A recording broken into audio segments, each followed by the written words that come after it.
Satyabhama Institute of Science and Technology, Chennai. Satyabhama Institute of Science and Technology, Chennai. வைகாசி விசாகத்தை ஒட்டி திருச்செந்தூர் முருகன் கோவிலில் பக்தர்கள் கூட்டம் அலைமோதி வருகிறது. கடலில் புனித நீராடி பக்தர்கள் நீண்ட வரிசையில் காத்திருந்து சுவாமி தரிசனம் செய்து வருகின்றனர். இது குறித்தான மேலும் விவரங்களோடு இணைகிறார் செய்தியாளர் அஜித்குமார். அஜித்குமார், வணக்கம். விவரங்களை வழங்கலாம். வணக்கம். முருகப்பெருமானின் ஜென்ம நட்சத்திரமான விசாக தினத்தன்று முருகனை வழிபட்டால் ஆண்டு முழுவதும் வழிபட்ட பலன் கிடைக்கும் என்பது ஐதீகம். இந்த நிலையில இன்று வைகாசி விசாக திருவிழா கொண்டாடப்படுகிறது.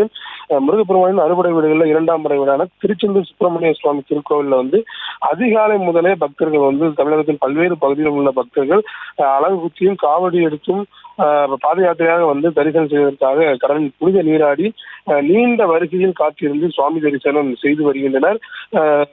இன்று அதிகாலை 1 மணிக்கு கோவில்கள் நடையானது திறக்கப்பட்டது. தொடர்ந்து பல்வேறு கால பூஜைகள் நடைபெற்று வருகிறது. தமிழகத்தின் பல்வேறு பகுதிகளில் வந்திருந்த பக்தர்கள் கடலில் புனித நீராடி நீண்ட வரிசையில் காத்திருந்து தங்களது நேர்த்திக் கடனை செலுத்தி வருகின்றனர். விவரங்களை வழங்கியமைக்கு நன்றி Ajithkumar. Satyabhama Institute of Science and Technology, Chennai.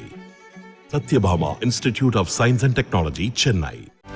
செய்திகளை உடனுக்குடனும் துல்லியமாகவும் தெரிந்து கொள்ள சப்ஸ்கிரைப் பண்ணுங்க.